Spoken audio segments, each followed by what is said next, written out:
Hello and welcome to a very special How I Paint Things. Now what I've got whizzing around in front of me today is one of the new foot sergeants from Victrix. These guys are suitable for the sort of 11th to 13th century by all accounts, and they're a lot of fun. I actually really enjoyed sticking this fella together and having a wee paint, and you were all worried it was going to be nothing but Space Marines this month. Ha! So, Victrix did send along a bag of these for me to have a play with, so full disclosure up front, I am probably biased, but they are very cool miniatures. We'll get a quick look at the sprues to begin with, and then crack on straight into the painting. All the paints for this one will be listed in the description below, same as always, so let's get started. So before we get started, let's have a quick look at the sprues themselves. Now they are wonderful, they are very typically Victrix in that there's a few pieces to every dude. You look in arms, maybe a leg is separate. There are a couple of bodies with a separate leg, which gives you a posing option, and tons of weapons. And I don't just mean there's swords and spears for all of them. There's also a completely separate frame with halberds and polearms and stuff like that. Just wonderful. Walloping great axes as well. So you're not hurt for options. The inevitable comparison is going to be between these guys and the Wargames Atlantic box. And honestly, they'll actually fit pretty well with one another, I would suggest. The pieces won't fit the miniatures from either range, but they'll stand next to one another and they won't look too unusual. They're both very good boxes, great plastic. These guys are a little bit more involved to assemble because, like I said, some of those separate legs, but they are nice. And you may recall me having looked at the World War II German set and gushing about the instructions and saying, gosh, I hope this becomes the standard from now on. Well, so yeah, everything is now color-coded on the frames. It gives you all of the options, tells you what bits are sort of meant to go with each, but you will also find that the arms, the way that these guys join on, will work with pretty much any of the bodies. They are all designed so that they are the same width apart from one another. So the heads, some of those will only fit particular bodies, but the arms and what have you, yeah, there's so many choices in there. It's lovely. I do like to see more instruction sheets like this coming from Victrix. It's one of the tiniest complaints I think I ever had with theirs, and they are now just blowing it out of the water, so very happy. Yeah, great kit. That's pretty much all I can say about it. It is a brilliant little box of plastic, or bag of plastic, but how do they paint up? So to start off with, I've primed this guy with a spray of skeleton bone from the army painter. Now the gambeson that he's wearing, it could have been linen, or some were said to have been cotton, although there's a little bit of fluff over whether or not that's actually accurate.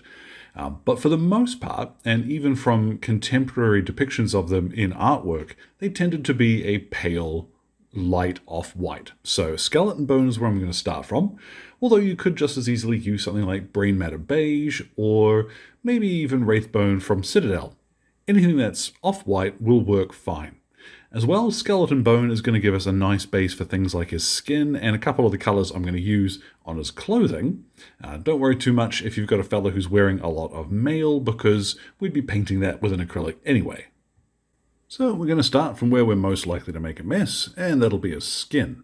So I'm going to use Agate skin here to base coat this. I'm not too worried if I hit the strap on his helmet here, but don't forget he does have ears. And hands as well with this. Now, 2 coats later, we've got a nice solid skin tone, and we're going to move on to his leggings. For this, I'm going to use burnt turf. Now, the medieval period wasn't as brown and beige and bland and dirty as we're often led to believe by Hollywood. But all the same, try and pick, if you're going for a color like yellow, picking an earthy sort of tone is going to look more realistic. But yeah, color is there. Okay, now for his undershirt, I'm going to use wolf grey, which is, of course, a nice light blue. Now, I'm going to try not to hit the gambeson if I can avoid it, but I'm not too worried if I do, because I can come back with some skeleton bone and fix this. Same principle here.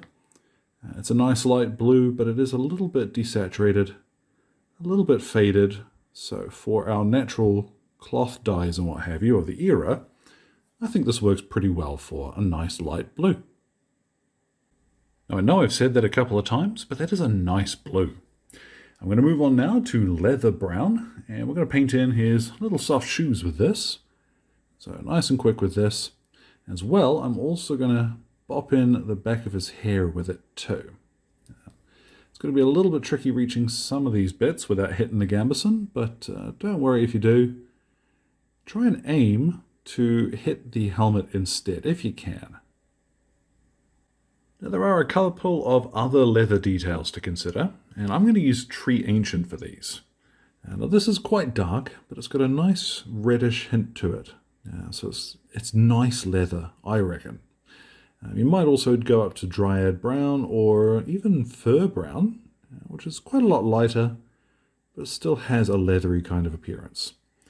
So his belt, and also do the chin strap on his helmet with this. Now obviously this bit is going to depend a little bit on what you've armed your fellow with, but for a little bit of wood, which would have a wee spring to it, what I'm going to use is Command Khaki. This is a nice light beige. Would also work quite well as a colour for the gambeson, depending on how you want to paint him. Now we can start popping on his weaponry and his armour, and here I'm going to use gunmetal. This will cover quite well over the skeleton bone, which is part of the reason why I chose that. But yeah, this won't take too long at all. If you fancy, then heavy metal from the John Blanche range is even darker still. Will look very stylish, but I would suggest this is probably going to be more accurate, shall we say. These guys are quite simple. I'm going to use a little bit of matte black here to finish off his scabbard. And then once I've done this, I'm going to grab a little bit of skeleton bone and I will tidy up any of the bits that I've splurged over on the gambeson. I don't think I have hit very much, but I'll take a second to do that before we move on. Once it's had a bit of time to dry and settle, what I've got here, I've mixed up in my little palette half and half strong tone and Speedpaint Medium. Strong tone from the pot, I would tell you, is going to be probably a little bit too strong on this dude, but with the Speedpaint Medium, what we'll do is thin it down a bit, so we still get all of the shading, but it doesn't tint the colors quite as much as neat strong tone would. Really quick way to get guys on the table. Looks pretty good too. So I'm going to go over the entire miniature with this. Once I've got this fella completely coated in my mix here, we'll pop him in the sun and leave him to dry for about half an hour, maybe a little bit longer, because unfortunately summer is over.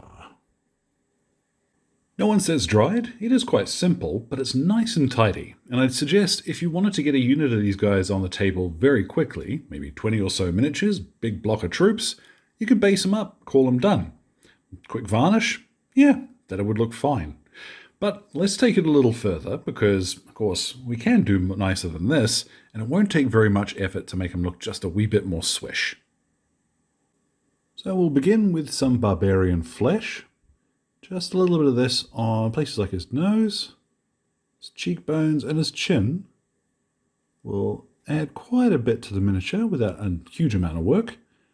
And if you're feeling saucy, just a wee bit of this on the back of his hands as well. Now, to be 100% honest, for an army, I would still stop there. Just a little bit to brighten up the skin would be plenty. What I'm going to do, because these are nice miniatures, and I want to take it a little bit further for this guy, I've got some ancient stone. And we'll grab just a few bits of the gambeson. Now, the thing here is not to highlight, in straight lines. Because this has got so much texture, just little dibbly bits. Again, ultra scientific terminology that we're using here. But you want to just pick a few creases, lines, and what have you, which will signify that there is a bit more texture in these things.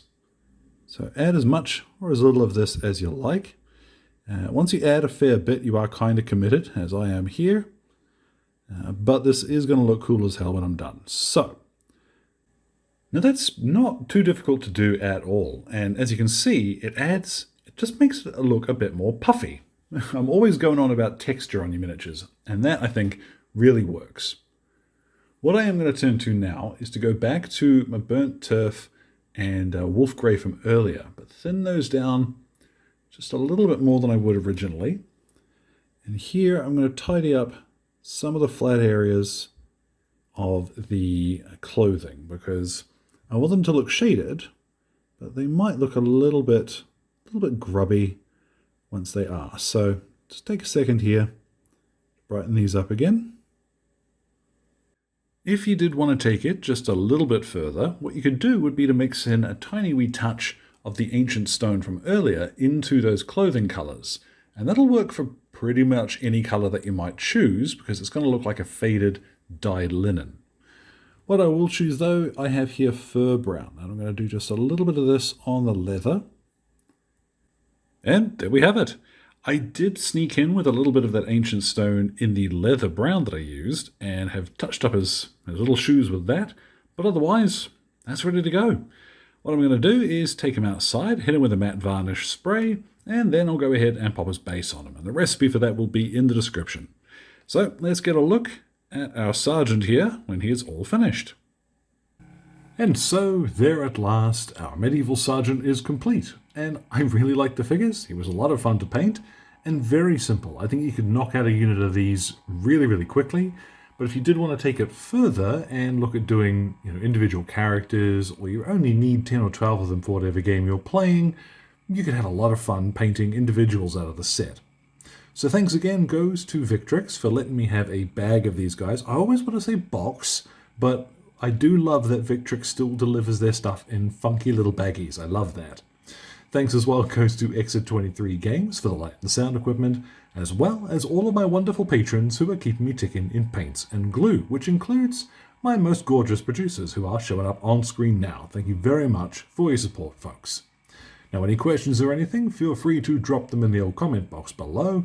My Blue Sky and Instagram are both linked there too. So, thank you very much for your time, one and all, and you all enjoy the rest of your day.